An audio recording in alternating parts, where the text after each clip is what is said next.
I'm Corbitt with DVAuction, here with your feeder flash for Tuesday, November the 11th, Veterans Day. Thank God for the veterans. Brought to you in part by Livestock Risk Services. You are your LRP specialists, guys. They're always wanting to keep you up to date. Cattle on Feed report is going to be coming out next Friday, whether or not they get the government back open or not. They made that announcement. They are going to have a cattle on feed report next Friday. So won't be any LRPs being written next Friday, so plan accordingly for that. And if you ever have any questions about where they're at on the LRPs, give them a call at Livestock Risk Services, and you can find their information at livestockriskservices.com. Also, Beaver County Stockyards in Beaver, Oklahoma, they had a big cow sale on Monday, nearly 600 cows, and had those 180 head of fancy bred heifers with a northern origin, guys. They were in their second stage of pregnancy, kind of averaging around 10 and a half, and they sold really well, bring from $4,050 up to $4,200. So yeah, now that's nothing to sneeze at anywhere, guys.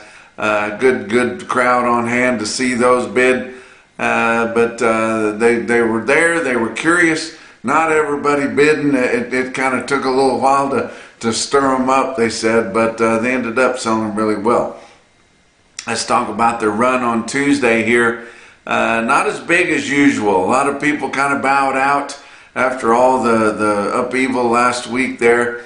And then kind of cold around.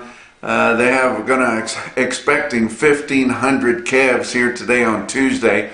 Most of them will weigh 400 to 600 pounds. About 25% of them will be weaned. Most of the unweaned will have had at least one shot. Not any real big stick out deals. Most of the calf deals will be from 50 to 80 head of calves there from smaller producers. They are going to have 300 to 400 yearling heifers. They'll have 192 seven-weight heifers coming from Buffalo, Oklahoma. They've got 700 to 800 yearling steers going to be there. Be 300 9-weight steers, fancy as all get out, coming from Forgan, Oklahoma there. That'd be the Ratcliffe cattle there. You can't find them any better. They'll have a load of 8-weight steers there.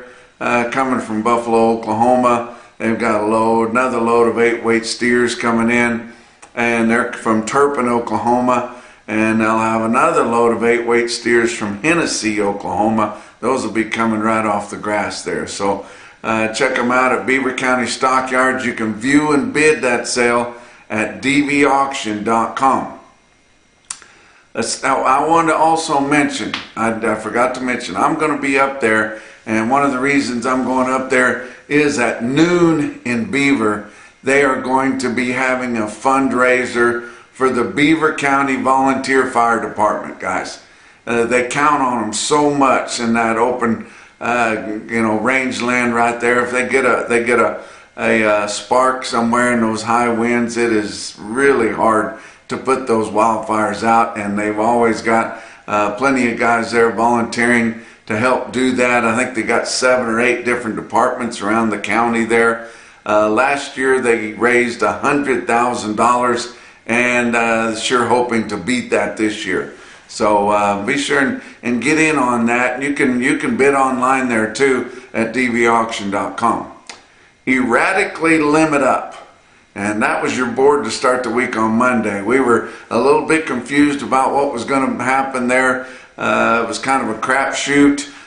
Initially, I fully expected when the board got a chance to react to Trump's tweet last Friday about investigating the Big Four Packers, I thought the knee-jerk reaction would be straight up. But then everybody overanalyzed it and overthought it over the weekend, and kind of talked themselves into it being a downer, because pretty much anything that happens is always a downer for the CME cattle futures. But and it may have been to start out. It started out, it was looking for a direction there early in the trading session. We didn't know what it was going to do. I was watching it on my phone, and you know how you just sweep over to refresh.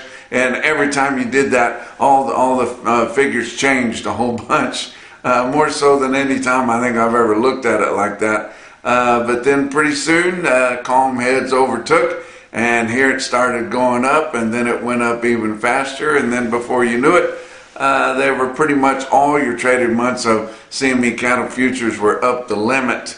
Thank goodness I needed that after all those limit downs we've had the last 2 or 3 weeks there. But it was pretty good. And some of that could have been from the announcement that they're going to have, we are going to, I guess, open up the government here pretty quick. And so that's going to be a positive.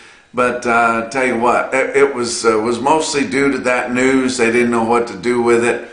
But there was really nothing bearish in Trump's post last week about turning the Department of Justice loose, investigating the Big Four packers. There was nothing bearish about that. They don't have any way to really strike back against us. I mean, packers know all about retaliation.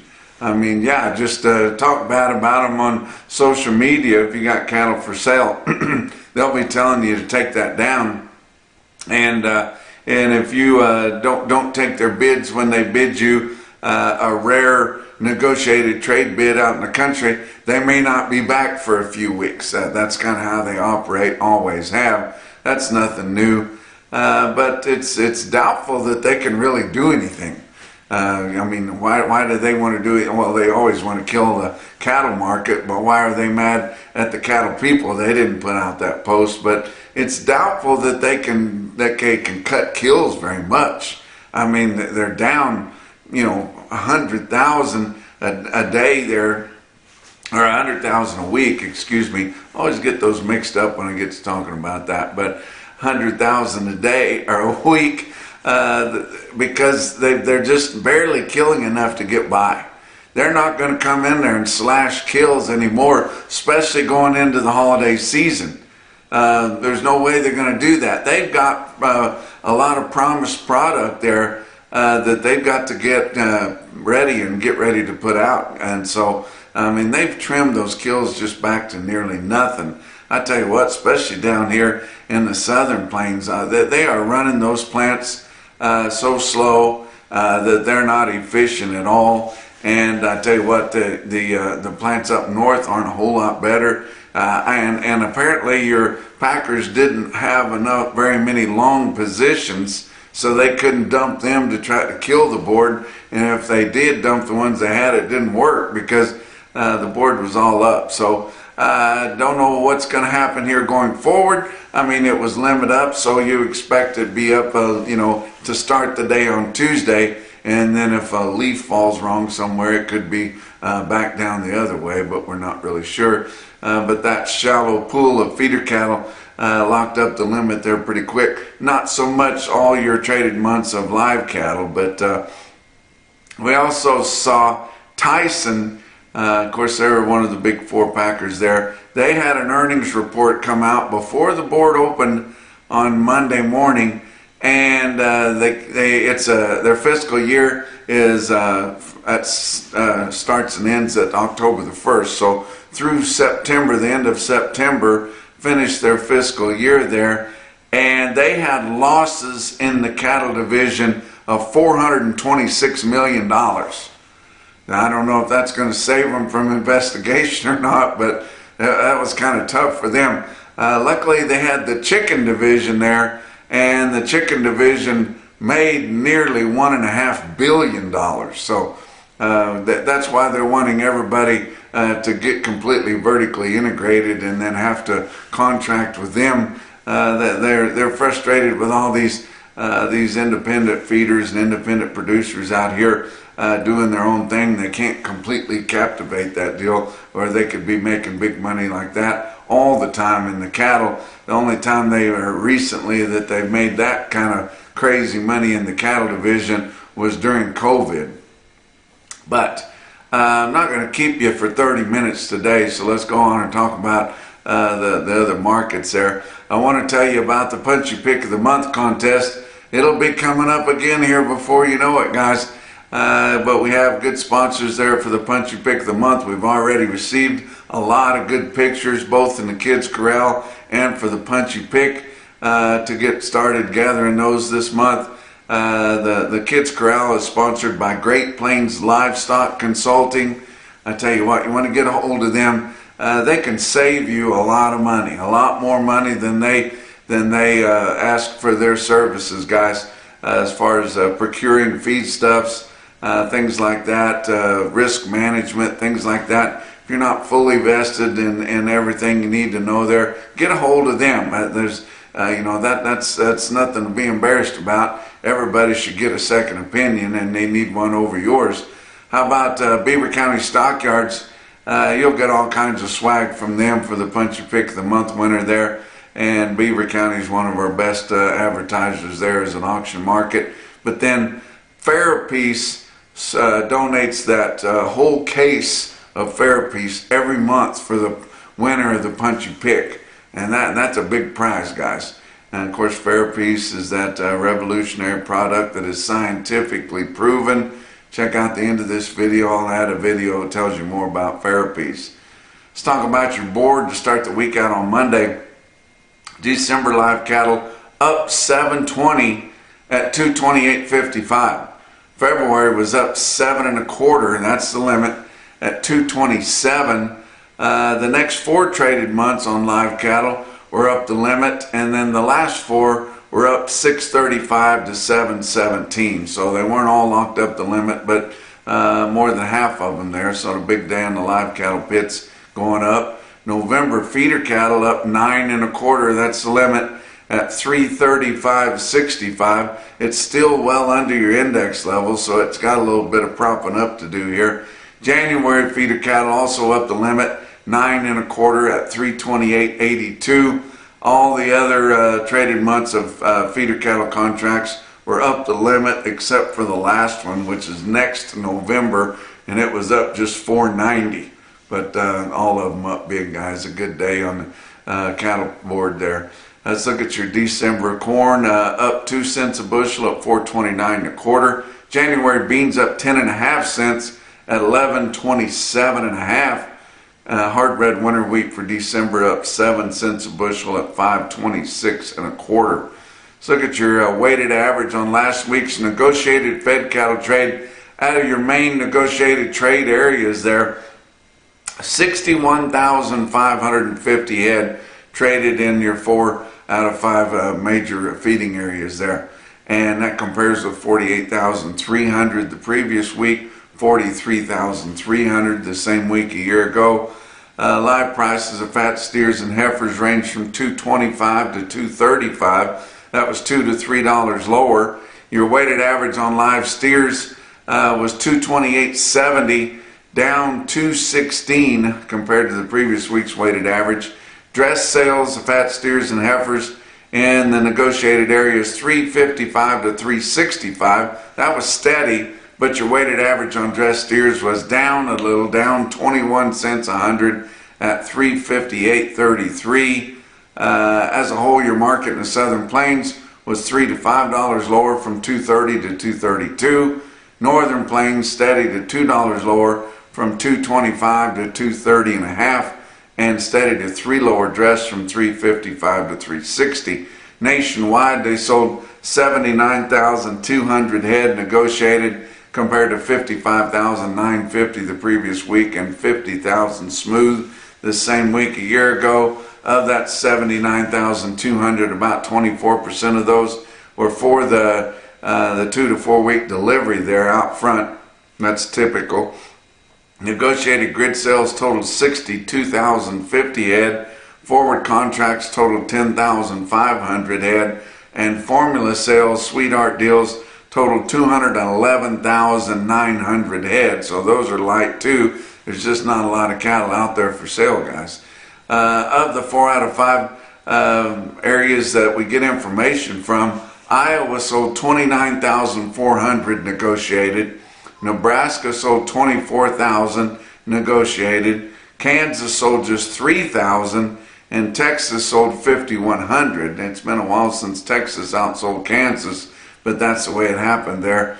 but we are hoping we should see higher prices this week. We'll see how that works out, but with the board starting out higher like that, guys should be building up their asking prices before they release them there, guys, this week. Box beef cutout values were mixed, but the choice was higher on Monday afternoon. Choice cuts up 92 cents at 377.32. Selects down 139 at 359.70.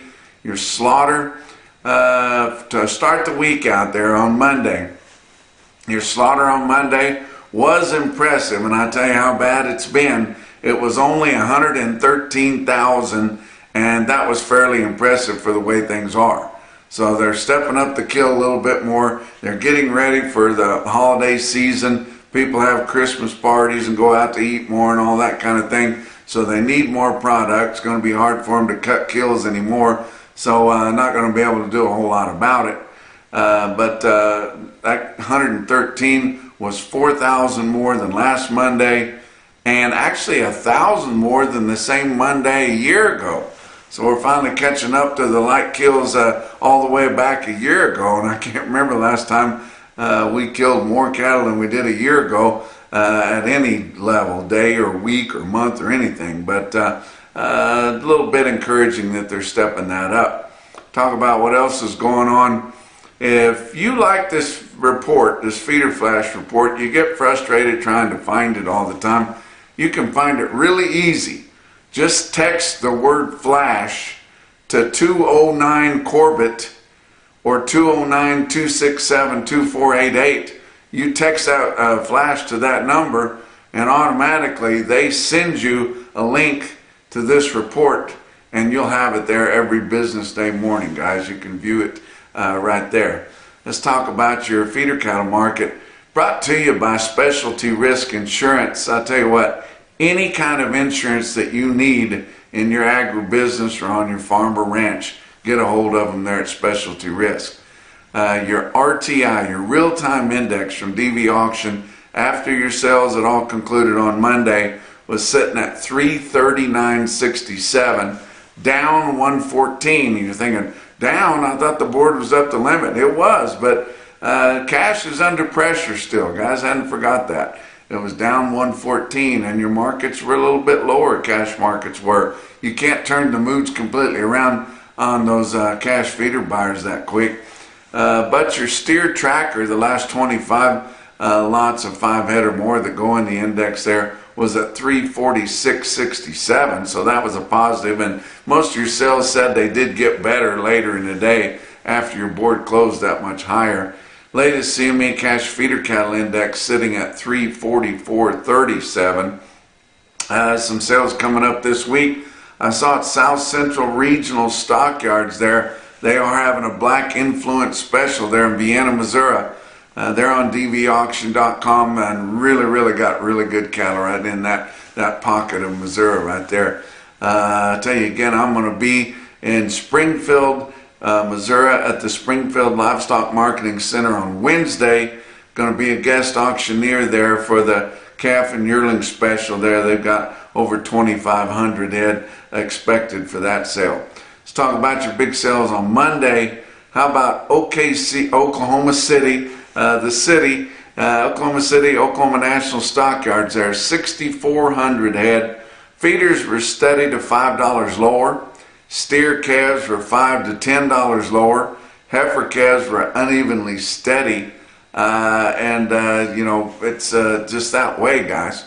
And they're going to get a hard freeze down here in the south central part of the country. Likely everybody's going to get it on Monday night. So they're looking at that.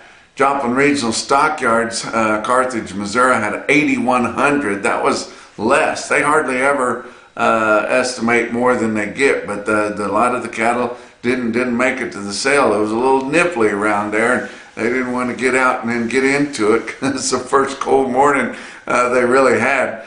So they did have a few no-shows there. But your feeder steers were $5 to $15 lower in Joplin. That includes the calves.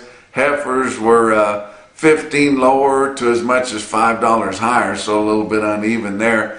The market reporter did note that the offering was plainer than usual, so not as many big fancy strings there. But Joplin was your Superior Steel Sales, home of Superior Standard Livestock Equipment stick-out sale of the day.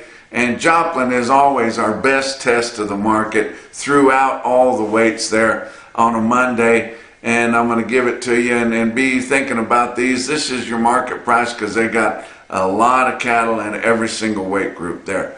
There were 474 head of 4-weight steer calves in Joplin. They averaged 453 at $400.24. 694 head of the 5-weight steer calves averaged 554 at $371.27. 619 head of the 6-weight steers averaged 646 at $349.59.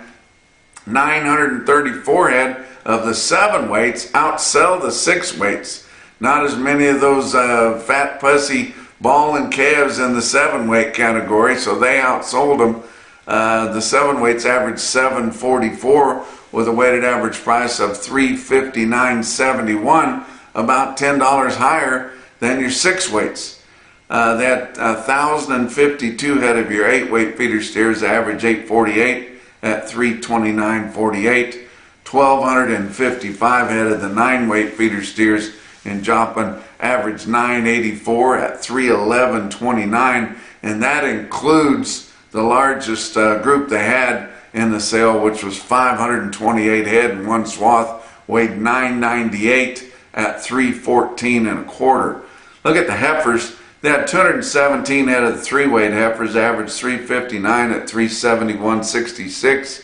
470 head of the 4-weight heifers, average 457 at $356.65. 623 head of the 5-weight heifers, average 545 at $340.76. 418 head of the 6-weight heifers, average 644 at $332.79. And 506 head 7-weight heifers, Joplin Regional Stockyards, average 740 at $321.42. The most impressive quote I seen out of Joplin on Monday was 265 head in one drag, weighed 740. Good steers there at $389. That's a big time quote. How about the big calf quotes out of Faith, South Dakota? Had 9,000 head of fancy calves for the calf special. The trend was about 20 to 30 lower, but that is not as much lower as it was higher last Monday. So it kind of balances out there. They sold them 30 to 50 higher last week in Faith, but it just kind of moderated out. 1,752 head of the 5-weight steers in Faith, South Dakota, average 554 at $439.22. 1,363 head of the 6-weight steers, average 634 at $402.54. Look at the heifers. 744 head of the 4-weight heifers, average 446 at $444.31. And 1,515 head of 5-weight heifer calves, Faith, South Dakota, average 541 at $399.75. The most impressive quote out of Faith was 85 steers, weighed 698, almost 700 pounds at $391.50. That's a big quote there. The highest calf quote for light calves that I saw, and this has been a threshold ever since we started this rally. It was up there with John Campbell at Winter Livestock in La Junta, Colorado. They sold 57 fancy steer calves, weighed 489, nearly 500 pounds at $507.50. Big time price there. But the most impressive quote that I saw anywhere on Monday, your Macrocin, no BS, top quote for the day, come out of Callaway Livestock Center in Kingdom City, Missouri. Jack Harrison sold 63 steers that weighed 841 at $370.75. And that's your feeder flash for Tuesday.